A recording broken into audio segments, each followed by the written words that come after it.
They called it my phase. That's the word my mother used the first time I told her I was leaving my position at the firm. Not a mistake, not a bad decision. A phase like I was 16 and had just dyed my hair blue. I remember standing in her kitchen in Mississauga, watching her stir her tea in slow, deliberate circles, and thinking, she genuinely believes I will come back. She believes this the way she believes the weather will turn eventually. The way she believes things always return to how they were supposed to be. My name is Natalie Forsythe. I'm 26 years old, and for the past 2.5 years, I have been building something that no one in my family knew existed. Not the real version of it. Anyway, what they knew was the surface. I quit a stable, well-paying job in corporate finance at 23 to start what my father described as some kind of app thing. What they saw was a young woman who had moved out of her clean, bright condo in downtown Toronto and into a one-bedroom apartment in a neighborhood my mother referred to as transitional. What they observed from a careful and worried distance was a daughter who wore the same 3 sweaters on rotation, who drove a 2009 Honda Civic with a cracked rear bumper, who declined every dinner invitation with a vague excuse about being busy. What they did not see was the other part. They didn't see the office, a proper one, 4,200 square feet, on the 14th floor of a building on King Street West, because I had never invited them there. They didn't see the team of 11 people who showed up every morning with coffee and laptops and ideas that made me proud in ways I couldn't fully articulate. They didn't see the contracts, the partnerships, the quiet accumulation of something real. I kept it separate on purpose. I want to be clear about that because the question I get asked most is, why didn't you just tell them? Why let them worry? The honest answer is that I tried in the beginning after the first 8 months when things were starting to work. I sat down with my parents at their kitchen table and I said, I think this is actually going to be something. And my father put down his fork and said, Natalie, a lot of people think that. That's the part that keeps them going. And my mother said, we just want you to be safe, sweetheart. Do you want to come back to the condo? I'm sure the building still has a unit. I drove home that night and I made a decision. I would show them, not tell them, show them. And it would have to be undeniable when it happened. Something they couldn't explain away, couldn't attribute to luck, couldn't gently reframe as a phase. So, I waited and I worked. The company is called Threadline. We build project management infrastructure specifically for creative agencies, design studios, production companies, boutique marketing firms that had outgrown spreadsheets, but found the enterprise software options either too expensive or too clunky for the way creative teams actually think. We started with 12 clients. By month 18, we had over 200. By the time any of this story takes place, we had recently closed a series of funding round that I am not going to share the exact number of here except to say it was enough to make a person's hands shake a little when they first saw it in writing. I mention all of this not to impress anyone. I mention it because context matters, because the word failing is going to come up and I want you to understand what was actually happening while that word was being used. The intervention, and that is genuinely what it felt like, was planned on a Tuesday in October. I found out about it the way I find out about most things involving my family through my younger sister, Dana, who is 23 and constitutionally incapable of keeping a secret and who texted me on a Monday night with the message. Heads up, they're calling a family meeting at Mom and Dad's Saturday at noon, and I think it's about you. Please don't tell them I told you. I stared at my phone for a long moment. My first instinct was that someone was sick. That happens sometimes. You receive an ominous message about a family gathering and your mind goes immediately to the worst possibility. But Dana would have said that differently. Dana would have called. So, I knew it was about me and I had a reasonable idea of what it was about. I texted back. Thanks for the heads up. I'll be there. I did not sleep particularly well that week. Not because I was afraid of what they were going to say. I had heard variations of it before, but because I was tired. There is a specific exhaustion that comes from being misunderstood by people who love you. And it is different from regular tiredness. It sits in a different place. I showed up on Saturday 12 minutes late because I had been on a call with our lead developer until 11:45, which was not ideal, but also not something I could postpone.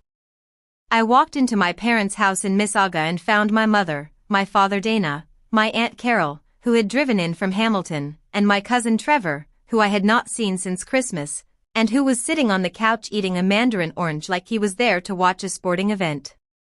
The living room had been arranged. That was the thing that struck me first. The furniture had been shifted slightly, chairs brought in from the dining room so that there was a clear focal point. My father was standing near the window. My mother was perched on the edge of the armchair nearest the door. It had been arranged, so there was one obvious place for me to sit. I sat down. I put my bag on the floor. I said, "Hi, everyone." My mother said, "We're glad you came." There was a pause that I recognized as the pause before a rehearsed speech. My father clasped his hands in front of him and said, "Natalie, we called this meeting because we're worried about you." "We all are." I said, "Okay." He continued. He talked about the past 2 years, about the condo I had given up, about the job I had left, about the car. About how from the outside it seemed like things were not going well, and how they had tried to give me space and how they had reached the point where they felt they needed to say something. My Aunt Carol nodded along with certain parts. Trevor had finished his mandarin orange. I listened. I kept my face as still as I could, which is a skill I have developed over years of client calls and investor meetings. My mother said, "We've been doing some reading. There are a lot of resources for people who started a business and it didn't work out the way they hoped. There's no shame in it, sweetheart. Some of the most successful people had businesses that didn't work." I said, "That's true." She blinked. I think she had expected more resistance. My father said, "The apartment you're in now, I called the building manager at the old condo. There might be availability in the spring. I could help with first and last." I said, "That's very generous." Dana was looking at her hands. Then my father said the thing that I had been waiting for him to say, the thing that had been building underneath all the careful, loving language. "Natalie, we just need you to be honest with us about how bad it actually is about your company." He said the word the way you might say a word in a foreign language, carefully with a slight hesitation before it, aware that you might be mispronouncing it. I took a breath. I said, "The company is called Threadline. We build project management tools for creative agencies. We currently have 217 active clients across Canada and the US, a team of 11 full-time employees, and we closed our series at 3 weeks ago." The room was quiet. My father said, "I don't." "What does that mean?" I said, "It means investors formally evaluated the company, decided they believed in it, and committed significant capital to help us grow." My Aunt Carol said, "But you live in that apartment." I said, "I live in that apartment because I put every available dollar back into the company. For the first 2 years. I live there because I made a choice, not because I had no other option." My mother's hand had moved to her mouth. Dana had looked up. My father said carefully, "But we looked. I looked online for your company and I couldn't find much." I said, "You probably searched the wrong name or you searched before we had much of a public presence. We weren't prioritizing press coverage. We were prioritizing building the product." He pulled out his phone. I watched him type. I watched the moment his expression changed. It is hard to describe exactly what a face looks like when it is revising itself. When the story it has been holding for 2 years begins to be replaced by a different story in real time.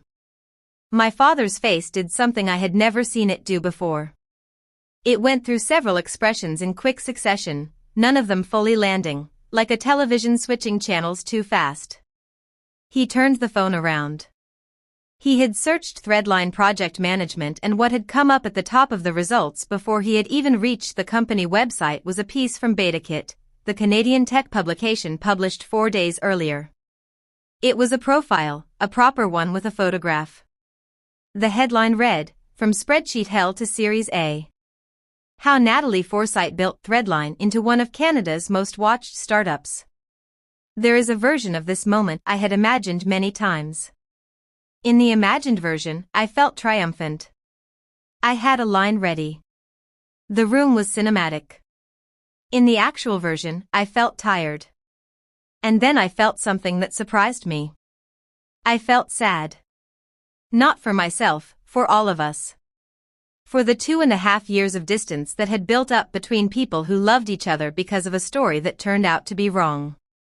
My Aunt Carol leaned forward and said, "That's you." I said, "That's me," Dana said quietly. "Oh my God." My mother stood up and crossed the room. I thought she was going to say something, but she didn't. She just sat next to me on the couch and took my hand, and we stayed like that for a moment without speaking. My father was still standing by the window with the phone in his hand. He said, "I owe you an apology." I said, "Dad," he said, "No, I owe you one. I looked at your life and I decided I understood it and I didn't ask. I saw what I thought was failing and I organized a meeting and I didn't once think to ask you directly what was actually happening." He paused. "That wasn't fair to you." I had prepared myself for resistance, for defensiveness, for someone saying, "Well, how were we supposed to know?" I was not prepared for that. I said, "I should have found a better way to include you. I know that I made it harder than it needed to be." He shook his head slowly. "You told us in that kitchen early on and I dismissed it. You had every reason not to try again," my Aunt Carol said in a slightly dazed tone. "So, the apartment is a choice." I said, "The apartment is a choice. Although to be fair, I am looking at something a bit bigger. I just haven't moved yet." Trevor, who had not spoken once during the entire meeting, said, "Does the company need any like? Is there any?" And then seemed to think better of it and stopped. I almost laughed. I actually almost laughed. We stayed for another 2 hours. My father read the BetaKit article from beginning to end out loud, which I had not anticipated and which was genuinely uncomfortable, but also in some way I cannot fully explain. One of the more meaningful things that has ever happened to me. He read it slowly and he asked questions as he went, and they were real questions about the product, about the funding process, about what it had been like in the first year when nothing was working yet. My mother made tea. Dana asked if she could see the office sometime. My Aunt Carol left around 3. And as she was putting on her coat in the hallway, she said to me quietly, "I'm sorry, too. We all just believed the story we were seeing." I said I knew. I said it was okay. It was mostly okay. There is a thing that happens when you have been misunderstood for a long time. Even after the misunderstanding is corrected, even after everything is laid out clearly and acknowledged and apologized for, the correction doesn't arrive like relief. It arrives slowly. It takes time to settle. There are still moments weeks later where I'll be in a meeting or on a call and something small will happen. Some ordinary reminder of how much has been built. And I'll think about that living room with the chairs arranged for a different kind of conversation. And I'll feel something complicated that I don't have a clean word for yet. I don't say that for sympathy. I say it because I think it's true. And I think the true version of a story is more useful than the clean one. What I can say clearly is this. My father calls me every Sunday now. He asks actual questions. A few weeks after the meeting, he emailed me. He emailed, which is not something he does, asking if I would be willing to walk him through the product sometime because he wanted to understand what it did. I said yes. We spent an hour and a half on a video call, him on his laptop at the kitchen table, me screen sharing from the office, and at the end of it, he said, "I think I finally understand what you've been building." Then he said, "It's good, Natalie. It's really good." I held on to that for a long time. If you are reading this because something in it is familiar, if you are somewhere in the middle of something that the people around you have decided to call a failure before it has finished becoming what it is, here is what I want to say to you. You do not owe anyone a premature announcement. Certainty is not something you can give before you have it. The people who are waiting to see what you become are not always wrong to wait. Sometimes patience is the only honest response to something that hasn't finished yet. But here is also what is true: silence has a cost. I was so determined to show rather than tell that I forgot the people I was trying to show had no visibility into the showing. They were watching a screen that I had turned away from them, and all they could see was the back of it. There is a version of this where I had checked in more, where I had found a way to say, I can't share all of it yet, but I'm asking you to trust me a little longer. That version might have been harder, but it might also have saved 2 years of a certain kind of loneliness. There is no clean lesson here that fits on a poster. There is only this. The people who love you can be wrong about you, and you can be wrong about what they need. And both of those things can be true at the same time.